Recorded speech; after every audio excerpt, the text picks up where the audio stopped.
I want to tell you that there's reason to have hope. This is a strategy that's been used repeatedly at CSU campuses over the last several years.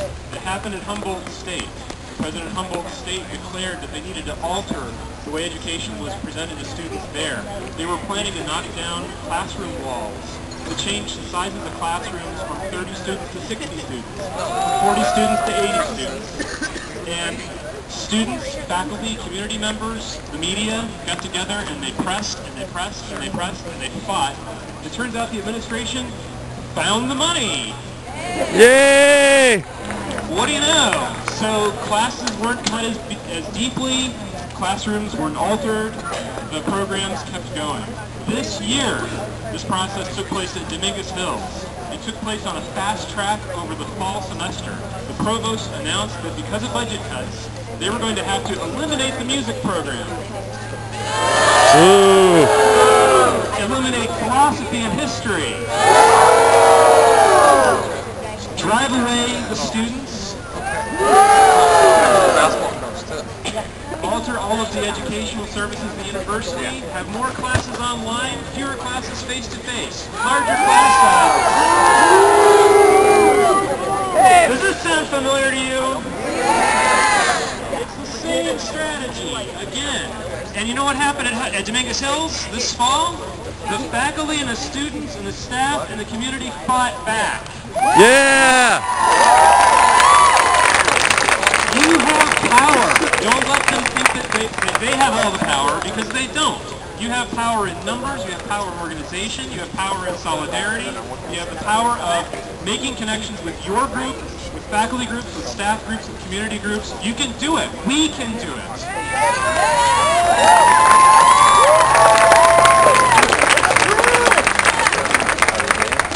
Hi. I've been living here my life in the United States. Hello?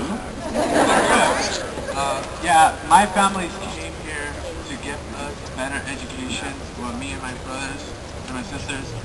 And, you know, we were all happy with the thought that, yeah, we can get a really good education for ourselves, but, you know, what the hell, we can do something what we want to do.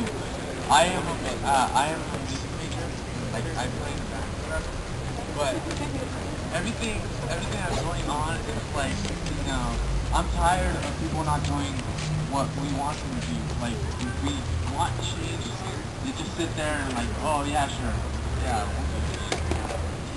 But if we do something, they will listen and like, holy crap, you know, they're angry. And you know, I'm hoping that we can change this. Something called and all that. You know, everyone is with me.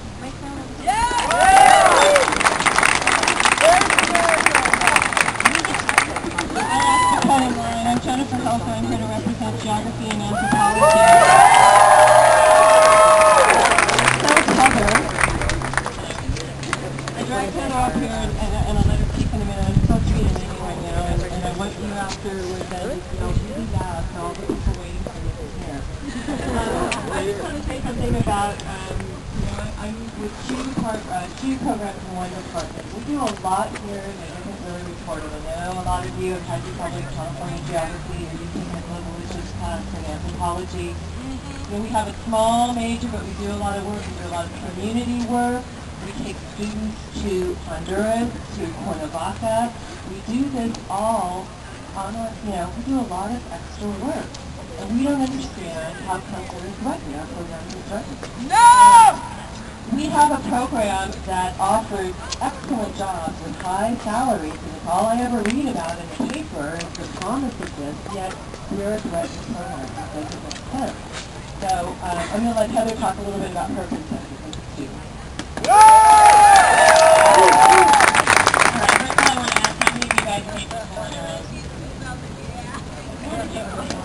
I am also one of those people. I grew up in foster homes, and my parents are there telling me. I'm sure a lot of you have the same problems that you had. And I want to know how they expect people like us to improve our situation if they are making it harder in school and making it more difficult for people like us who don't have people to help them make the school. One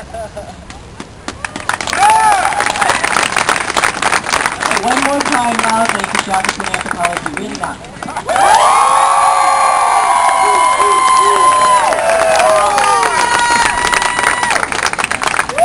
How you guys doing today?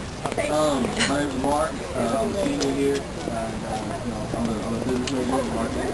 And first of all, I mean, it's frustrating. Like, I understand. Dude, I'm not saying no one's wrong. I mean, everyone is entitled to their opinion. Everyone is right. I think that it's also wrong that winter term is getting cut. You know what I'm saying? But we gotta understand, guys. I mean, we can't just blame one person. You know what I mean? Okay, I understand. But exactly, absolutely right. But like, it's a system when you put out fires, it's Shivani. Absolutely, solar under CSUS President, solar Chancellor. So even we're part of the system. Everyone is part of it. Exactly. I understand. I'm just saying that blaming isn't constructive. You guys know what I'm saying? Like, the blame game is not constructive. You know what I mean? Instead of looking at, you know what I mean, why the armor squad. I understand. Listen, I'm not trying to debate with 60 people out here. You know what I mean? I'm just trying to voice my opinion. Just like somebody votes their opinion. You know what I mean? Everybody's entitled to that. All I'm saying is this. Instead of saying that, you know, so-and-so is doing this to cut winter term because he hates it. No, stop saying that.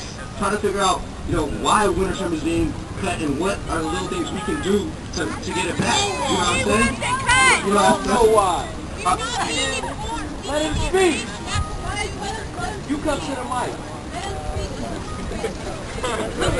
And like, I know things are bad, you know what I'm saying? But it's like, we're not the only ones that are facing it. You know what I mean? It hurts to see, you know, music and philosophy and, you know, geography and all these important majors being cut. And of course it hurts, you know what I'm saying? But you gotta understand that, you know, it's not right. And by saying that, oh, this is being cut, let's just argue about it. Instead of let's figure out why and how we can bring it back in like little forms. You know what I mean? You gotta learn how to crawl before you learn how to walk and then run. That's all I'm saying. I'm not saying that, you know, we should rap. Like, for example, now I've heard of the, you know, the march to Shivani's house, and you know, some things I went by like throwing feces and dead flowers and stuff like that. Nobody did that. Exactly. Okay. Like I said, I heard. I didn't say it happened. There you go. Rumor. Shivani rumor. Let's not give people a chance. You know, to demoralize what we're doing here. Let's not give people a chance about that, because that gives somebody a completely negative aspect on it. You know what I mean? Exactly. 4 years. Yeah, so now all I'm saying is this. Instead of blaming, let's figure out how we can do it correctly. You know what I mean? There's a lot of people out here. There's a lot of people out in the classroom. You sound like an anti-crony. The kids getting winter to cut, and that is the only one that was like, okay, we're going to screw what all the students say, screw what all the faculty say, and he took it upon himself to cut winter term.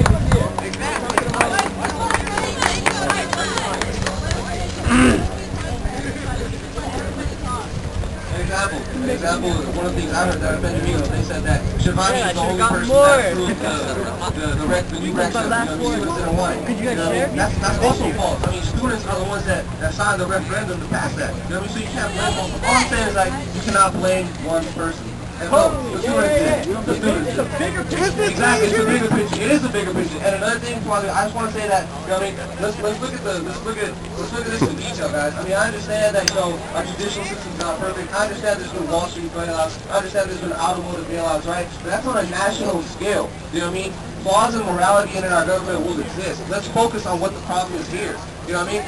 You know, GM's getting a bailout doesn't compare to winter. They're all related, man. These people keep bailing out while we're getting cut. That's a double standard. They're hypocrites. Okay, so Congress approves that. You know what I mean? But Congress will not come and approve a winter term. To us. You know what I'm saying? And so we have to act. Exactly. We have to go there on the 11th to get them to tax rate the Go there on the 11th. That's what I'm saying.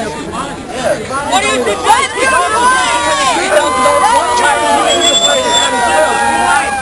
$350,000. He's making half $1 million a year. That's a lot of fucking money. Making that. Guys, let's have one at once so we can hear everybody. So we're probably, guys, yeah!